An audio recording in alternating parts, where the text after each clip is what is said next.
Hello dear friends, welcome to the Economics Learners Lab. Myself, I am Venkatesh Kongala. I am the founder and managing director of Economics Learners Lab. We have newly introduced a program called 90 Important Topics for NTNet Economics, June 2020. Actually, what are we doing in this program? Here comes the answer. 1. Every day we are releasing one video on particular topic in Economics Learners Lab YouTube channel. The video will be more emphasized on NTNet syllabus. 2. After detailed explanation or demonstration of the topic, we will provide a few multiple choice questions. 3. If the video length exceeds more than 15 minutes, we will divide the video into parts. If you are really a serious aspirant of NTNet Economics, I can bet you that this program will help you a lot. Let's begin today's topic. Topic number 84, Classical Economics. Classical Economics topic also very important topic for the NTNet Economics exam. From this topic also you can expect one question. Let us see what we are going to learn in this video. We are going to learn in this video what is a classical economics, understand classical economics thoughts. After that we will solve 5 multiple choice questions. So let us see what is a classical economics. In 1933, after the Great Depression in the world, John Maynard Keynes published the book, The General Theory of Employment, Interest and Money. The James Keynes called as a pre to the James Keynes ideas, the group of economists called as a classical economics group. The notable persons of classical economics are Adam Smith, David Ricardo, Thomas Malthus and J. Smith. The main head of this classical school of thoughts is Adam Smith. This David Ricardo, Thomas Malthus and J. Smith, these are the followers of the classical school of thoughts, or they have widened the Adam Smith thoughts. Let us go to their thoughts. Classical thoughts. Say's law, prices, wages and interest rates are flexible, classical dichotomy, invisible hand, full employment, limited role of government, laissez-faire system of trade, vertical aggregate supply curve. So what is a Say's law?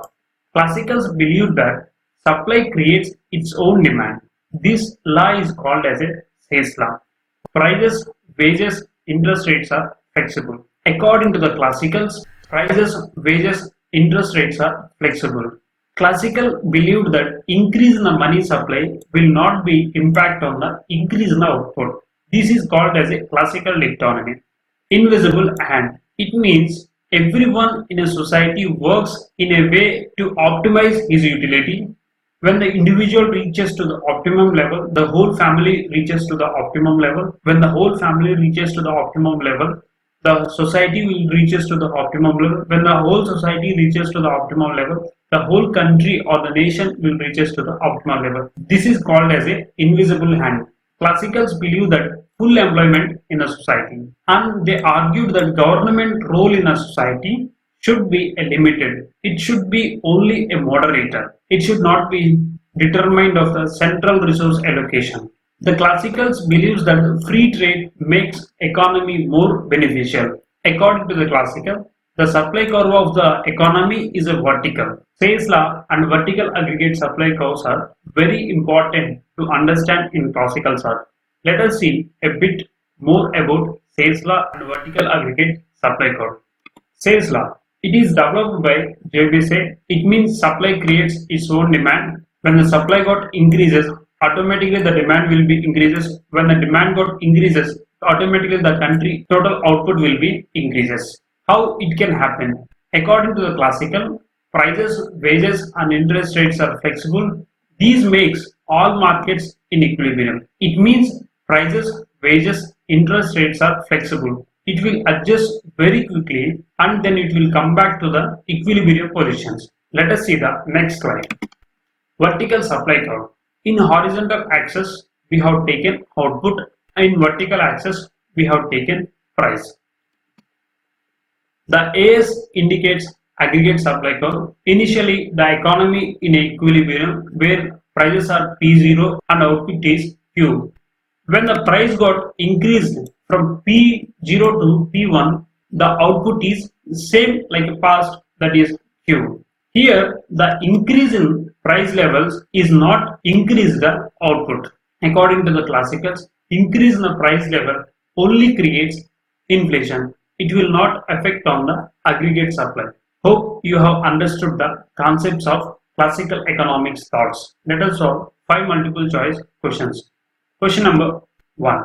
Which among the following economics are not related to classical economics? Choice number 1. J.B. Say. Choice number 2. David Ricardo. Choice number 3. Thomas Malthus. Choice number 4. George Mankiw. So the right answer for this question is choice number 4. George Mankiw is not related to the classical economics. He is related to the Keynes side. Let us go to the next question. Question number 2. Assertion A. The classical school believed in a dichotomy between the real and monetary sector. Reason are no role of money in determination of output or income in economy. In the light of the above two statements, choose the correct option. Choice number 1. Both A and R are true and R is correct explanation of A. Choice number 2. Both A and R are true and R is not correct explanation of A. Choice number 3. A is true but R is false. Choice number 4. A is false but R is true. So the right answer for this question is choice number 1. Let us go to the next question. Question number 3. Assertion A. Prices, wages and interest rates are flexible. These makes all markets in equilibrium. Reason are. The reason behind this is laissez-faire system of trade. Choice number 1. Both A and R are true and R is correct explanation of A. Choice number 2. Both A and R are true and R is not correct explanation of A. Choice number 3. A is true but R is false. Choice number 4. A is false but R is true. So the right answer for this question is choice number 2. Both these statements are right but R is not correct explanation of A. Let us go to the next question. Assertion A. In classical approach, full employment will always exist with inflation. This statement is wrong. Full employment will exist without inflation. Reasons are government roles is limited only to the maintenance of law and order and defenses. In the light of the above two statements, choose the correct option. Choice number 1. Both A and R are true and R is correct explanation of A. Choice number 2. Both A and R are true and R is not correct explanation of A. Choice number 3. A is true but R is false. Choice number 4. A is false but R is true. So the right answer for this question is choice number 4. A is false but R is true. Let us go to the next question. Question number 5.